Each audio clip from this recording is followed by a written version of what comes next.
I want to hammer this home to men that this Aries transit will be a test of or offer the ability to elevate one's own masculinity. For the ladies out there, it's the same thing for yourself. You just adjust it towards the standpoint of, being a woman. So what's going on, world? It's your boy Gemini Brown here, back with another episode of Nalo Kicking Knowledge. Today's episode is going to focus on Neptune and Saturn's upcoming transit in Aries and the influence that's going to have collectively on all of us and the expansion of masculine energy. So let's get into it.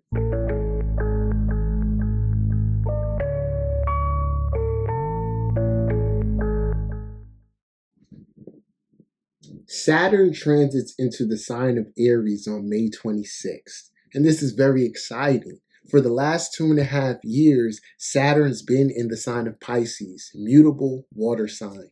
And that has forced us to confront and close out particular karmic cycles that we've been undergoing.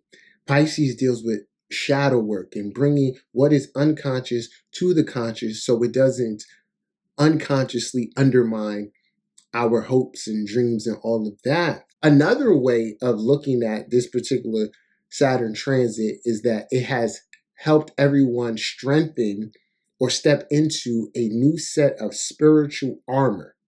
I want to give the disclaimer that spirituality isn't a set thing. It's the whole thing. So living a spiritual life is really based on how you feel on various levels.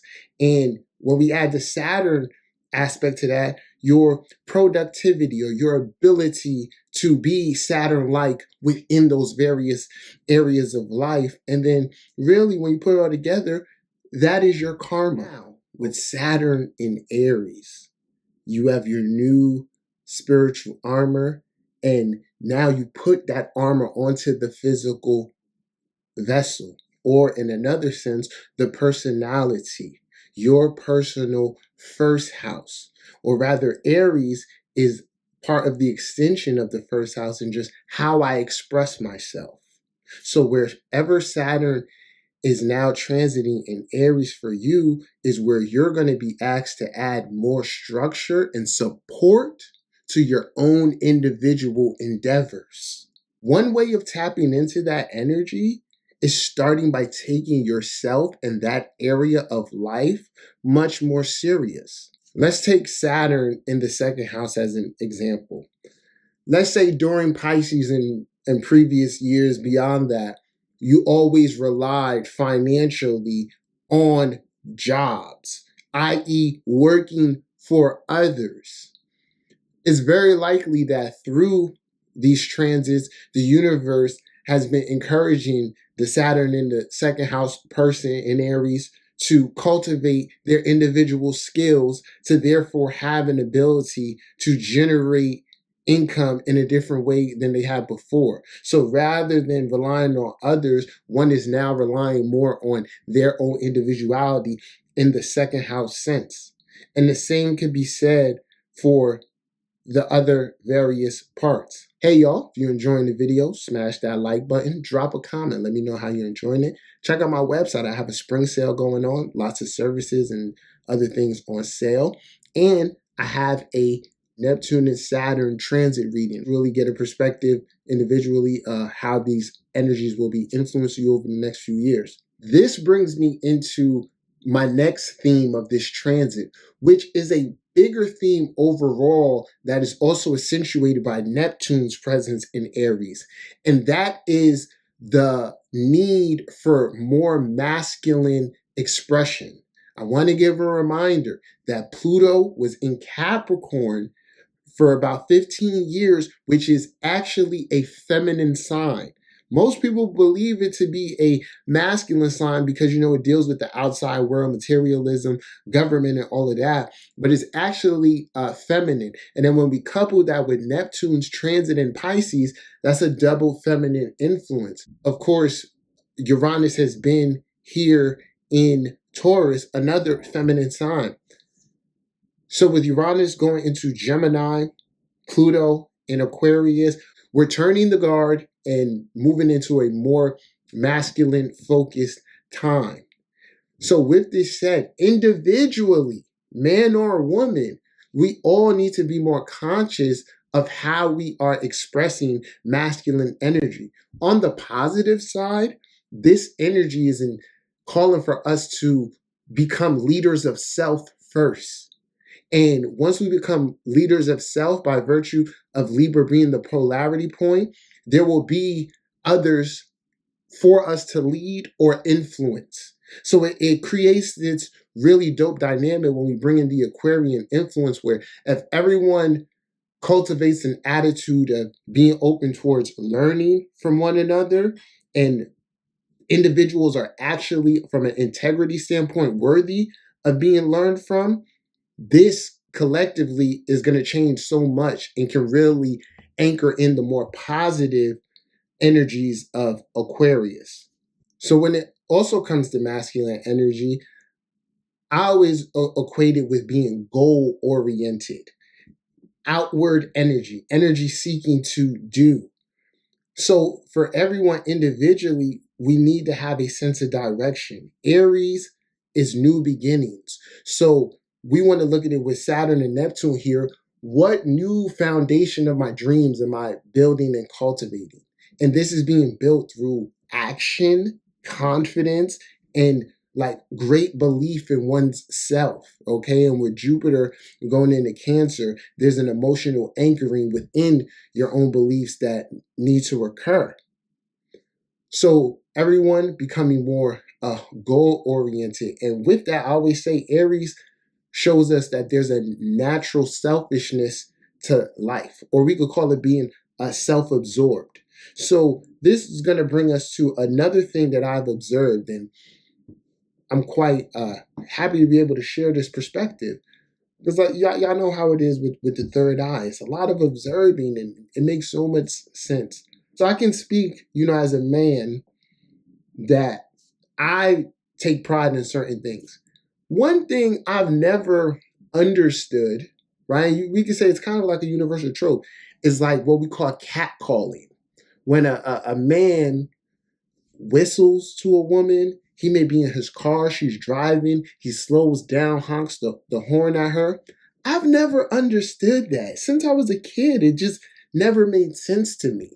And whenever I would see others do it, I'm like, did you really think that was gonna work? But anyway, I made this observation as of late when seeing men, particularly catcalling to certain women. I seen it like this. The woman is, her beauty is accentuated in some way. And, this may be out of her control, or it can be like a perception. We are in the BBL era. So depending on who the observer is, right, they can be having a reaction to this beauty for better or sometimes worse, right? You have the beautiful woman. Then you have the man. And anytime I see the men doing this, these are not attractive men. They don't look remotely attractive. Like they don't look prepared to go really approach a woman.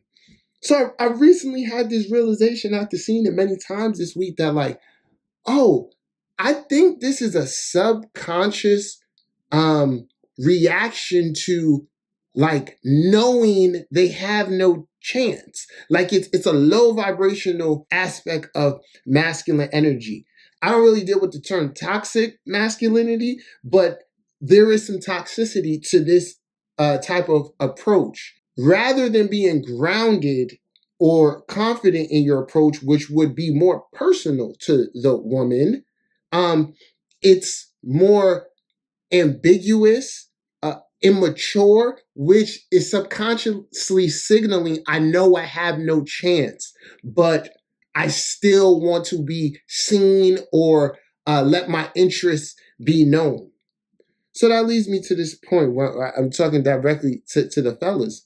We're going into a time where you as a man have to acknowledge what is required to have the objects of your desire. And we're not talking about women, we're just talking about in general. Like if you're a man, there's a particular way of going about the things that you want. At minimum, you have to work for them. I want to hammer this home to men that this Aries transit will be a test of or offer the ability to elevate one's own masculinity. For the ladies out there, it's the same thing for yourself. You just adjust it towards the standpoint of, being a woman. So we're well into an era where a woman growing up knows that she doesn't need a man to be secure in ways women of the past have, right? It's a bit more of a level playing field. At the same time, in which I'll address in another video, women, you will need to also be conscious of your own energy.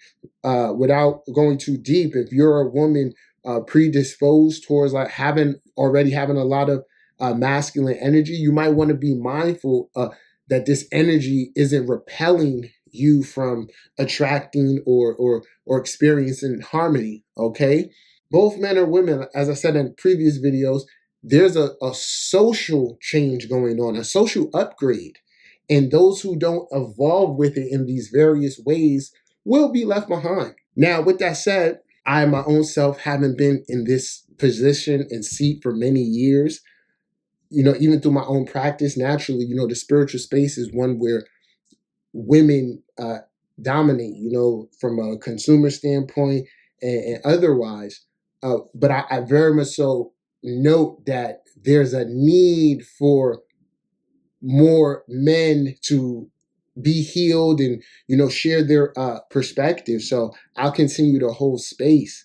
So for the fellas out there, continue to, support the channel, tap in with me. If you're ever interested in coaching, and as the future goes on, I look to, being able to hold the space for us all. We always say in the Black Panther Party that they can do anything they want to us. We might not be back. I might be in jail. I might be anywhere. But when I leave, you remember I said, the last words on my lips, I am a revolutionary. And you're going to have to keep on saying that. You're going to have to say that I am a proletarian. I am the people.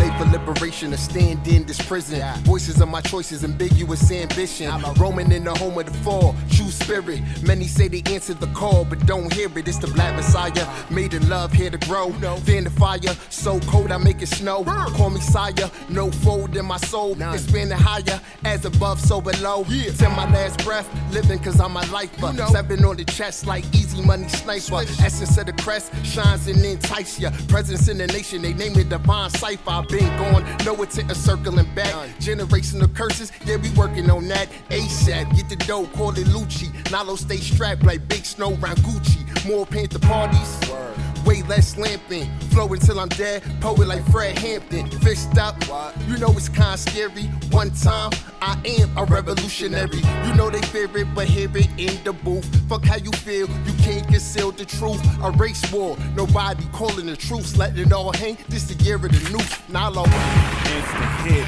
Critical. I keep it real, I don't really do subliminals. No, niggas say I fell off. How pitiful. I'm like, if I fell off, I landed on the pinnacle. Nowadays I'm cynical. Should I kill the game or let these lames in they lanes think they lyrical? By the time I figure it out, don't give a fuck. No. A nigga tried testing me, he out of luck. You can find me talking that rapper shit, capping and rapping about my dick, probably in some random chick. And I'll never call a woman a bitch unless she is, yo. Shit, she can still get it though. Everybody tell me you the GOAT, bro. I'm like, please tell me something that I don't know. I don't need love, I want head. Only thing I trust is God and his bread. Yeah,